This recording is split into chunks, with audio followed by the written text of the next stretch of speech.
Hello student, প্রশান্ত academy চ্যানেলে তোমাদের স্বাগত জানাই। আজকে আমি তুলে ধরছি বিএ পাস 5th সেমিস্টারের সংস্কৃত সেক পেপারের সাজেশন ভিডিও। তোমরা জানোই প্রশান্ত একাডেমি যে চ্যানেল সাজেশন ভিডিও উপস্থাপন করে তা 100% পরীক্ষায় আসে, তাই কোনো রকম স্কিপ ছাড়া ভিডিওটি পূর্ণাঙ্গরূপে দেখো। আর যারা দেখছো এখনও পর্যন্ত প্রশান্ত একাডেমি চ্যানেলটি সাবস্ক্রাইব করোনি, তারা অবশ্যই চ্যানেলটিকে সাবস্ক্রাইব করে রাখবে। আর যারা আমার কাছ থেকে উত্তর সংগ্রহ করতে চাও অর্থের বিনিময়ে, তারা অবশ্যই আমার এই কন্ট্যাক্ট নম্বরে যোগাযোগ করে নেবে ইমিডিয়েট, তাহলে অবশ্যই তোমাদের আমি উত্তর প্রদান করতে পারবো। দেখে নাও আজকের ভিডিও। যোগ দর্শনে যে পঞ্চক্লেশের কথা বলা হয়েছে সেই সম্পর্কে আলোচনা করো। 5 ও 10 নম্বরের এই সাজেশন। যোগসূত্র অনুসারে যোগের স্বরূপ সম্পর্কে আলোচনা করো। যোগ দর্শন মতে প্রমাণ সম্পর্কে বিশদে কি আলোচনা করা হয়েছে। চিত্তে পরিবর্তিত রূপ হলো স্মৃতি, ব্যাখ্যা করো। যম ও নিয়ম সম্পর্কে বিস্তারিত আলোচনা করো। পতঞ্জলি দর্শন সম্মত নির্জীবীয় সমাধি সম্বন্ধে ব্যাখ্যা করো। চিত্তভূমি কি, চিত্তভূমির সম্পর্কে বিস্তারিত লেখো। অষ্টাঙ্গ যোগ সম্পর্কে বিশদে আলোচনা করো। প্রশান্ত একাডেমি যে সাজেশন উপস্থাপন করে তা 100% পরীক্ষায় আসে। ঈশ্বরকে যোগ দর্শন অনুসারে এই বিষয়ে বিস্তারিত আলোচনা করো। প্রমাণ, বিপর্যয়, বিকল্প, নিদ্রা, স্মৃতি এইগুলির ব্যাখ্যা করো। সূত্রসহ ব্যাখ্যা করো। এগুলো 5 নম্বরের আসবে। ঈশ্বর প্রণিধানাদাত অনুভূত বিষয় সম্প্রসক স্মৃতি, তত্র শব্দ স্মৃতি, বিকল্প,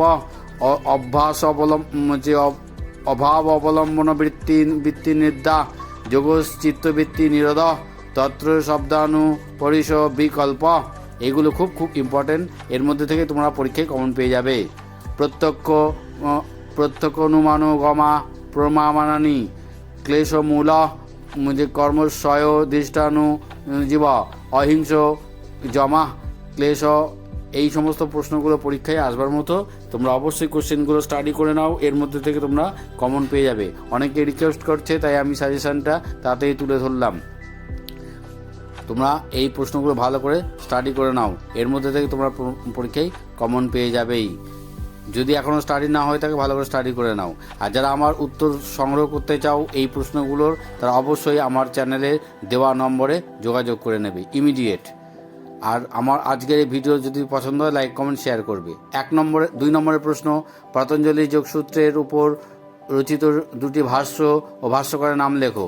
ঈশ্বর প্রণিধান কি, যোগসূত্রের মোট সূত্র সংখ্যা কত, যোগসূত্রের রচয়িতাকে, এই গ্রন্থে কয়টি অধ্যায় আছে, যোগসূত্র কতবিধ সমাধি স্বীকৃত নাম উল্লেখ করো। চিত্ত কি, চিত্তের 3টি গুণ লেখো। যোগ দর্শন মতে কয়টি প্রমাণ আছে, তাদের নাম লেখো।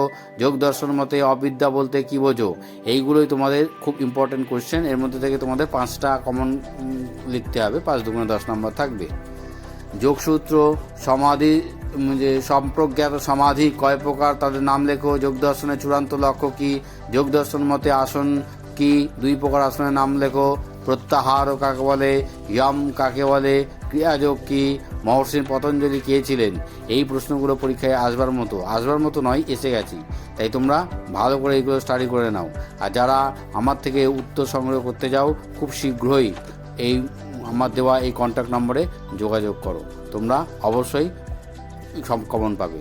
আমার এই আজকের দেওয়া সাজেশান যদি তোমাদের পছন্দ হয়, তাহলে অবশ্যই এই ভিডিওতে একটা লাইক করবে আর ভিডিওটি বন্ধুদের মাঝখানে শেয়ার করে দেবে। আর যারা এখনও পর্যন্ত চ্যানেলটি দেখছো, সাবস্ক্রাইব করোনি, অবশ্যই প্রশান্ত একাডেমি চ্যানেলটি সাবস্ক্রাইব করবে আর নিয়মিত দেখতে থাকবে। তোমরা অবশ্যই এই চ্যানেলটি দেখতে থাকবে আর আমার সঙ্গে যোগাযোগ রাখার জন্য কন্ট্যাক্ট নম্বরে যোগাযোগ করবে।